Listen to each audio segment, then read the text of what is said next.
Hello, and welcome to our final debrief of the Fueling Creativity in Education podcast, Season 9, and it has been an incredibly busy full 2024 semester. Cyndi and I, we've also been doing a little bit of a tour. We've had a couple of conferences together where we've been able to present and also record some episodes together, which has been really fun. Some of that's coming in Season 10. But for now, all we're doing, despite this really busy semester, is debriefing on 3 absolutely brilliant episodes, final episodes in Season 9. Yes. So Matt, just to recap, we have 3 guests. The first one is Colin Seale, who has started the company Think Law, which is all about bringing creativity and critical thinking into the classroom with law stories and law experiences. And the second guest is Talia Goldstein, who is a professor at George Mason University. And she talks about the importance of theater education and the research studies she's done around theater education and creativity. And finally, we finished it off with a double espresso from Dr. Robert Sternberg, who is a professor of psychology at Cornell. So are you ready to get started on our debrief? I am ready to get started. Matt, before we get started, we should mention that at the end of the year, at the end of 2024, at the end of Season 9, we are going to be sending out a survey, and you can also find it in the show notes, so we can help better serve you in Season 10 of the podcast. So I want to put that up front. So before you listen to our debrief, you go to that survey. It shouldn't take you more than 5 minutes to complete, and it's really going to help us position Season 10 of the podcast. I would say it's only going to take about 2 minutes to complete. And in addition to that, you probably could complete it while you're listening to our debrief. Ooh, wow. Well, multitasking, not really necessary, but sure. That's what I'm very sensitive of everyone's time. I think we should give them 10 seconds right now to go and find the link. Okay. Unless you're in a car. All right, let's get going on the debrief. I've gone on a tangent. I'm overthinking it. Okay, Cyndi, I feel like I'm always the one kicking off the debrief episode. So why don't you share your first takeaway from our interview with Colin Seale? Okay, so I think our interview with Colin Seale was interesting because he really took on the critical thinking perspective. And what I loved about his stories was the fact that he was sharing specific examples of experiences and problems that people have faced and giving students the opportunity to work through those, whether it was in elementary schools where he was giving students fairy tales or if he was giving real life cases in middle and upper school to help students solve it and look at things from the multiple perspectives and try to make decisions. And I think that's such an interesting take, the storytelling and making those stories relevant for students to really grasp onto it and take on a problem solving attitude. Yeah, and I wish I could remember some of the stories. I remember, all of the stories were obviously packaged within a mock trial. And a mock trial where, of course, there would be different perspectives. And you have to craft the story to advocate for your position. And I remember, I think there was one where, was there a story where someone pulls out the chair for their aunt? And I think the aunt falls over as they're pulling out the chair and sues the student, I think. And so again, I remember many of these stories often were kind of relatable for, students in K through 12 education. But it was an interesting conversation because, the premise, of course, is you're arguing that had this person not pulled out the chair and invited them to sit, the accident would not have occurred. But likewise, you're also there to advocate for the fact that the intention wasn't for the individual to fall over. And in fact, you could argue that they wasn't involved in falling over. And it was just, just to your point, putting together the narrative and having to think critically about the information that exists within that story, elevate certain pieces of information more than other pieces of information, I felt was a very creative act and, of course, a highly critical act as well. So there was many things I liked about it. And as you know, I was a big fan of the whole concept of think law anyway. It got me really interested when we started to speak to Colin at the conference in New York back in April. So I was really happy to get him on the show. I was really happy as well. And Matt, I just want to give you the theme that I saw in this because, as you know, I'm a big fan of Wicked, the musical, and Wicked, the movie just came out. And, I've been urging you to go because it's phenomenal. I thought it was phenomenal. But there was definitely a theme as I looked at these 3 about Wicked. And the first one with Colin was really about seeing things from different perspectives.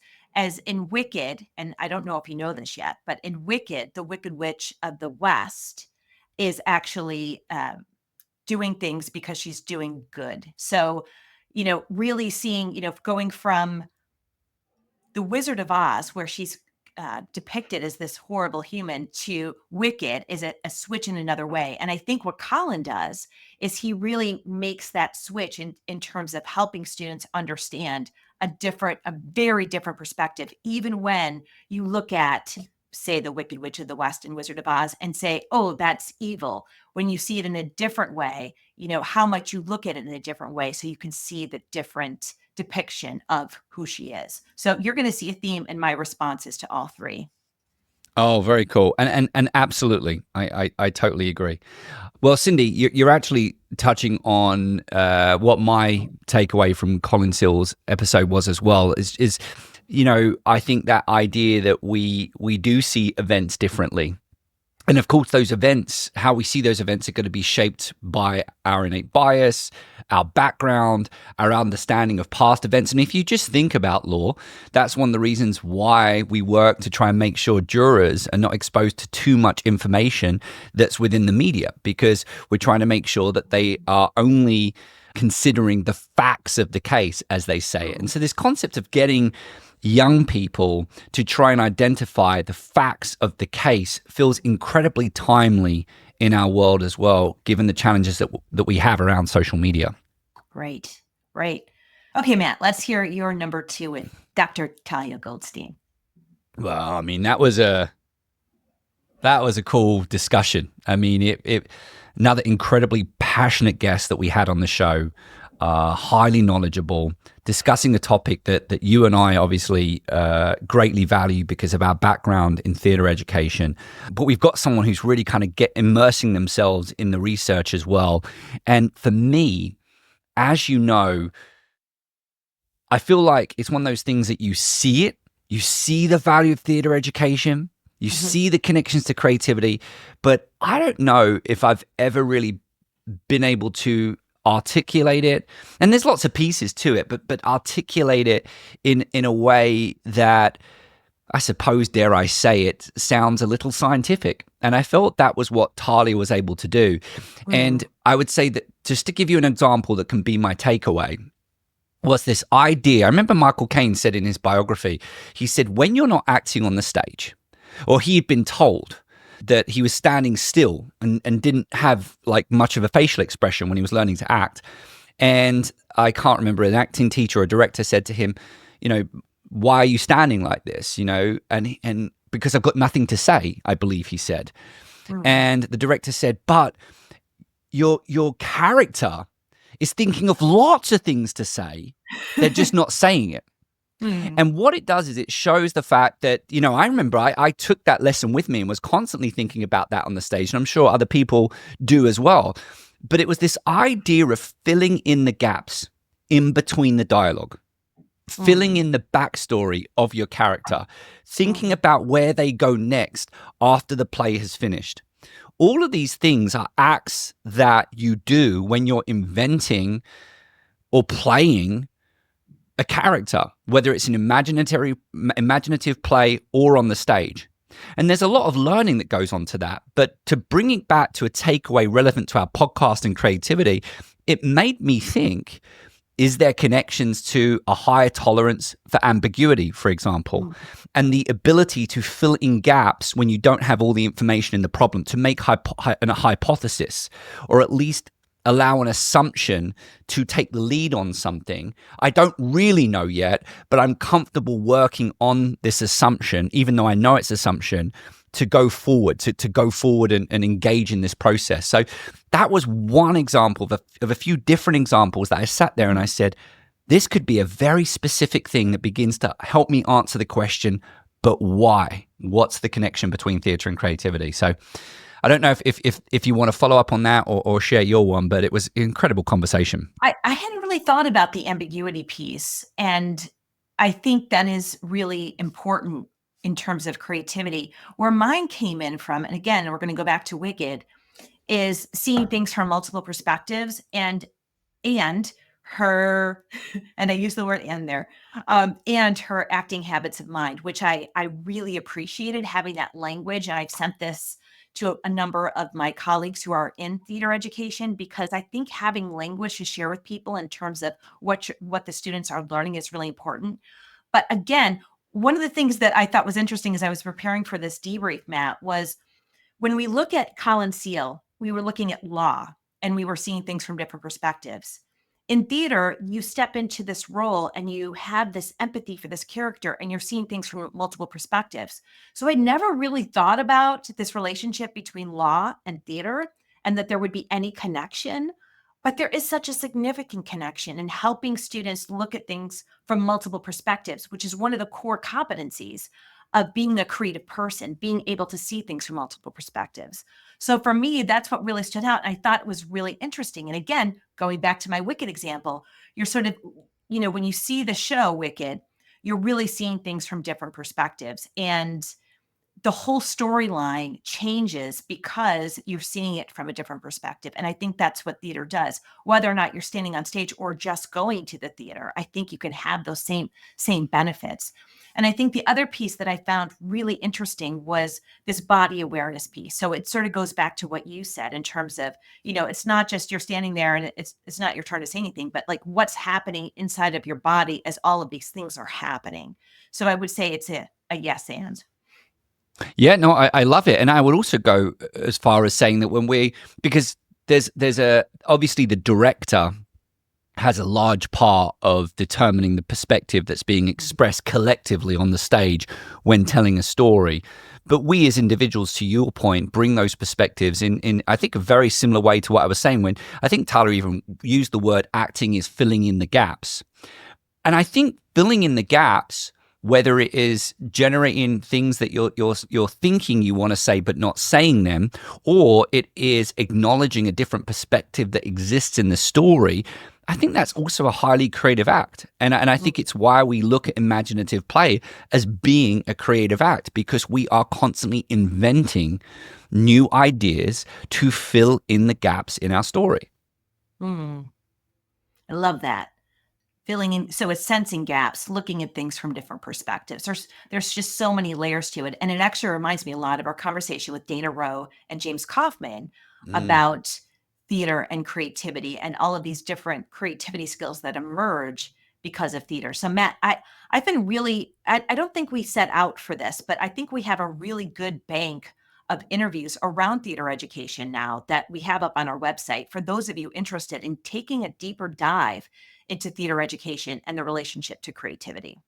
Yes, I'm glad you referenced that. Yes, we're referring to them as collections, and I would say all of these conversations. We've also had researchers, practitioners, directors. I mean, we've had a really good collection of different perspectives on this topic. So yeah, it's kind of exciting that we've got that available on our website. So good plug there, Cyndi. All right. Final, and this was going to be a tough one because it was a double espresso, so I think we're allowed to expand a little bit. But it's obviously incredible when you have the opportunity to sit down and have a conversation with someone like Robert Sternberg. So I think we should be allowed to kind of offer maybe a couple of different takeaways. But what was your first one from that incredible conversation? So as I said, there's sort of a wicked theme here. And what was funny, we interviewed Robert at the end of October, and it's coming out now in December, in the middle of December, but he kept referencing defying the crowd, defying the crowd. And in Wicked, there's defying gravity, which is about defying the crowd.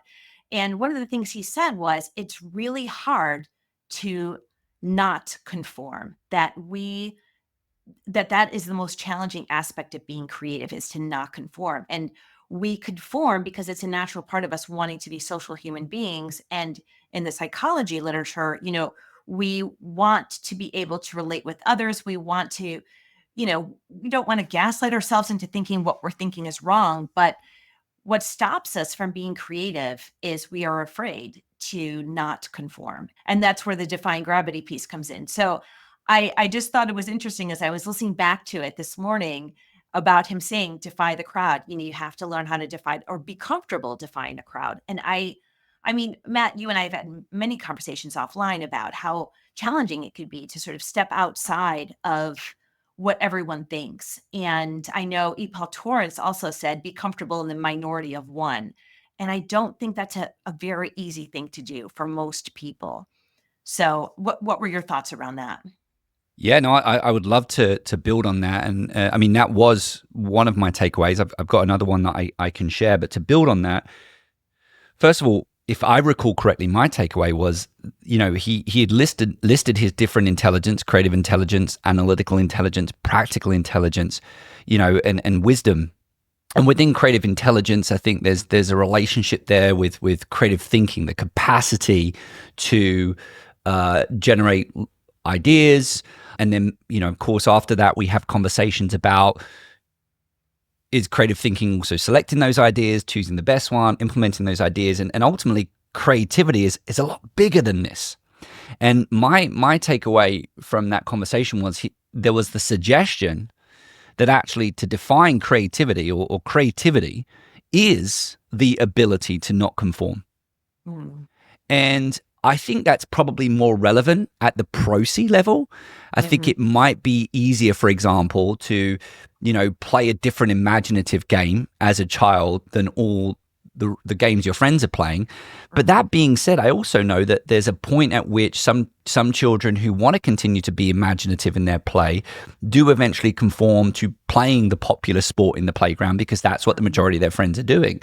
And so there's probably social factors and personality traits that come into that capacity of creativity at that pro-C level. And we've heard James Kaufman reference it as well about, I suppose what I'm saying is I've started to recognize, if I'm totally honest with you, I never got this conversation that we sometimes had early on in the podcast, primarily from our guests, where they would talk about, the creative person as being difficult, or the child in the classroom as being difficult. And you've referenced that. And it never really kind of made me, I didn't spend a lot of time thinking about it. And I think I say this to you a lot. And I suddenly realized I use the words, I know I'm being annoying. And I use it a lot. And there are some times where I sit there and I'm like, I genuinely don't think I'm being annoying. But I know what I'm saying or what I'm proposing that we do is going to annoy you or the situation. But I believe in it. And I'm not here to say that everything I propose is really highly creative and it's going to solve the problem. But I do think that I am someone that is comfortable not conforming. And I think I've got a history of not always conforming. And I mean, it sounds like now I'm saying I'm like a really creative person. I'm not. Otherwise, I'd be in a very different place. But I'm just trying to say that conformity and that comment has really kind of rattled me, and right down to the fact that I think we're the only one in my son's class he's going to be 14 in February. He doesn't have a phone, and I've told him I use the words, I don't have a problem not conforming, and I need more time to think about it. But it makes me think all of the things that we might want to do to promote creativity. How do you promote and encourage people not to conform in a society to a certain extent that needs some conformity to function? It's interesting. It is. It's a polarity that I've been thinking a lot about in terms of my own work and challenging my own work. And one of the things that he talked about was, he doesn't stick with the same theory because all theories are wrong. And you start to look at your own work and you go, is this wrong? Is this wrong? And really diving deep into critical thinking around the work that you've created, because we want to think that the creative work that we've done is correct as well. So I think that adds another layer, but I definitely think there's a polarity there that you have to manage, because obviously if we're just defying the crowd all of the time, then we're not going to be, how would you live in the society, right? We need people, like you said, we need people to conform to certain things. We want, it actually reminds me of Matt. I don't even know if we should bring this up, but when we were at the conference, there was a space that we were not supposed to be in. And Matt made me go, and it made me so uncomfortable because it clearly said, you are not allowed, this is a space that's reserved for people that reserved it. And Matt said, but this would be a great place to record. And so he said, we're going to go in there. And it made me super uncomfortable to sort of defy the rules because I am a rule follower. So it is really hard for me to break through those boundaries when there are rules in place. And that's how we sort of govern the world, right? But at the same time, how much do we govern our own ideas? And how do we govern our creativity because of that? Yeah, I mean, we could keep talking about the subject, and I think we should in future episodes. But what you're making me think there is that there's probably different environments where we're more likely to be comfortable breaking the rules. And maybe, so there could be a situation where I'm uncomfortable breaking the rules. And to what extent is that nurtured? To what extent is it influenced in K through 12 education? Because as we know, we've got people who break the rules all the time. And to your point, it's inappropriate. And I think Sternberg referenced Begetta and Kaufman's Clark Kent Superman paper, which I know that you're a huge fan on. But that's kind of what we're talking about right now, right? Like there's times where you have to be Superman and there's times when you have to be Clark Kent. So maybe the better question is, how do we teach students to identify a situation that requires Superman and then another situation where you can be really productive and helpful, but you need to be Clark Kent? I don't know the answer to that. I don't know the answer to that either.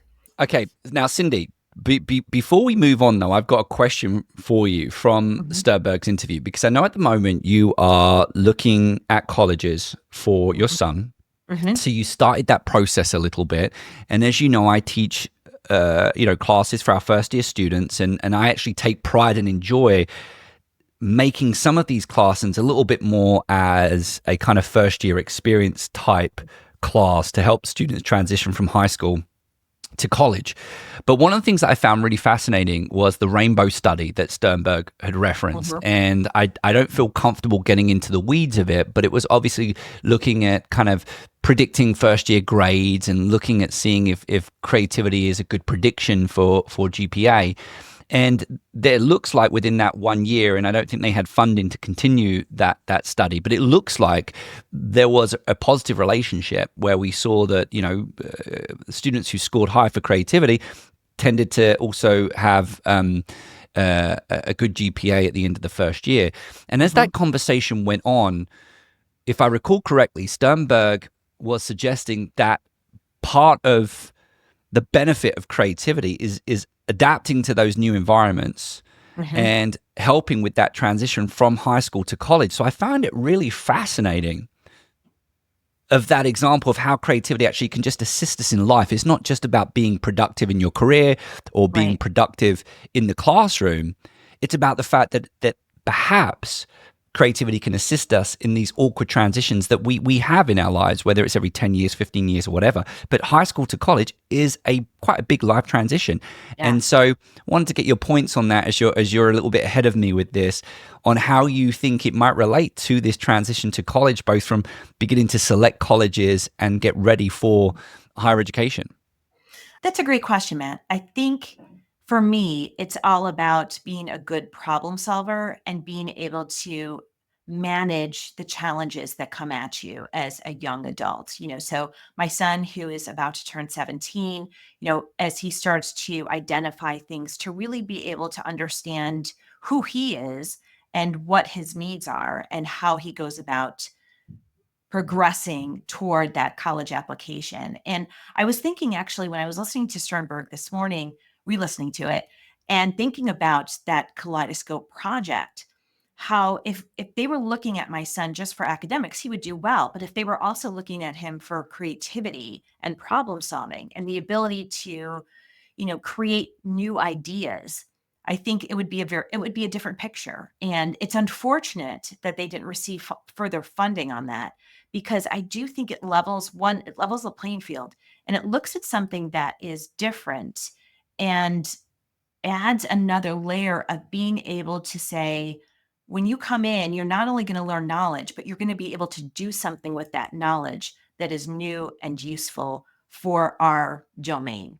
So I think there's that level in terms of the pro-C level. But I think in terms of the everyday level, it's, how do I eat? How do I, find food? How do I study for this test. There's so many challenges that come up in that transition.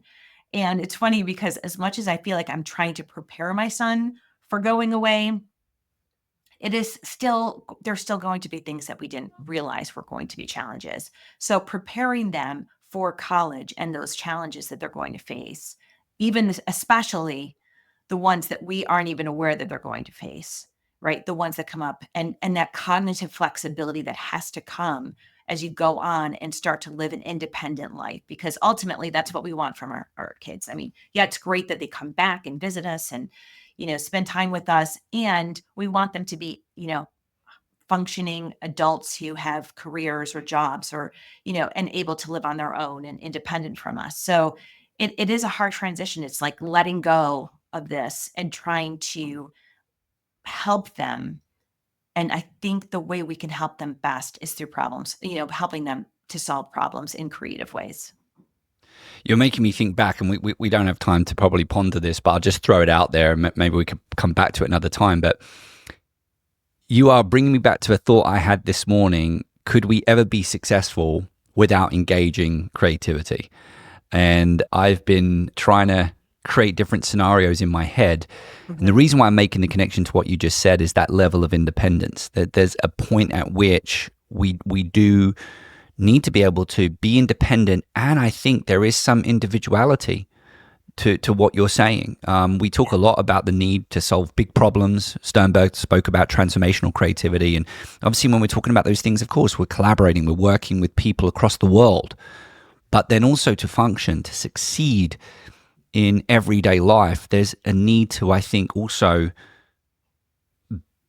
be creative as an individual as well. So that I haven't answered that question, but I was trying to think of careers and thoughts of whether or not you could be successful without some level of creativity. I mean, it depends on, if we're going back to the 4 C's theory, mini C creativity is happening all the time. I mean, I don't think you can get out of life without having to learn new things. I don't think you function. So my answer is yes, you need creativity. Mm-hmm. Well, we knew this would be a long debrief because we had Robert Sternberg, and really what we did, I think, is just pose new questions because that's what guests like Sternberg do, is they kind of like make your mind go. But it's been an incredible season 9. I mean, we've challenged our creativity, but from the first guest to the last guest of this season, to the debriefs that we've had together, to our first in-person recording for our Thanksgiving special, it's been an incredible season, and I'm so pumped and excited for season 10.